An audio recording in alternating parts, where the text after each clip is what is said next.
You have to pick a path of discipline. I found that nothing in life is worthwhile unless you take risks. Nothing. Motivation is a feeling that comes and goes, and it doesn't matter whether it's there or not.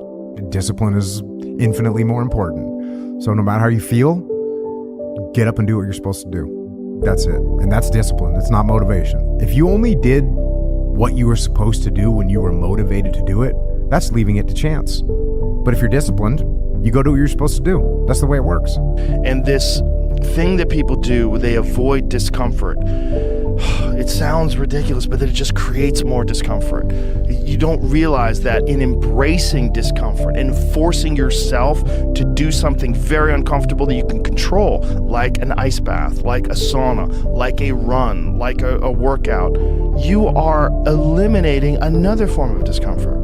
I torture myself physically. I'm always working out. I'm always exhausted. I'm always taking ice baths. I was in the sauna before I got here today. I'm always doing something. Always. I never have a day where there's not some kind of struggle. If I have a day where I just lay around, I'm like, this is weird. Like, it's one of the things that I have to do on vacation. When I get up in the morning, whenever I'm on vacation, the first thing I do is work out. I'm like, I gotta do this, otherwise I'm not gonna be able to enjoy this time off with my family. I gotta get up before everybody else, and I gotta work out hard. Look, when you're a kid, you're all potential. It's chaotic potential. It can manifest itself in any number of ways. And maybe you don't want to give that up. So you're like Peter Pan. You want to be a kid forever because you don't want to give up the potential. And you look out in the world and all you see are Captain Hooks, who've lost a hand, who are chased by death because that's the clock in the crocodile. It's already got a taste of him. He's terrified by death and he's a tyrant. Well, I don't want to grow up to be that. So I won't be disciplined at all. Well, that's no good because the way the potential transforms itself into actuality is through discipline.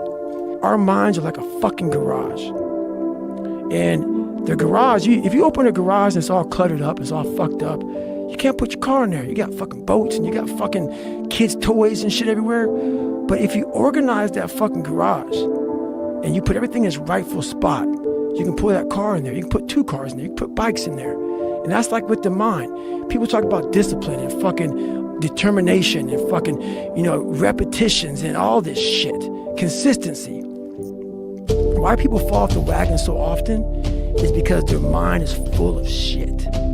There's no room in that mind for discipline. There's no room for consistency. They may do it once or twice, but then the mind takes over and that cluttered fucking garage comes in, and then it's like a circuit breaker, man. The circuit breaker just overloads and it fucking sparks. And our minds, that's our mind, man. It's like a fucking circuit breaker. There's so much shit in it, you keep on loading it, you can't put any more into it. Clearing space in your fucking mind so then you have room for all those discipline. Waking up early, taking those, because they do mean something.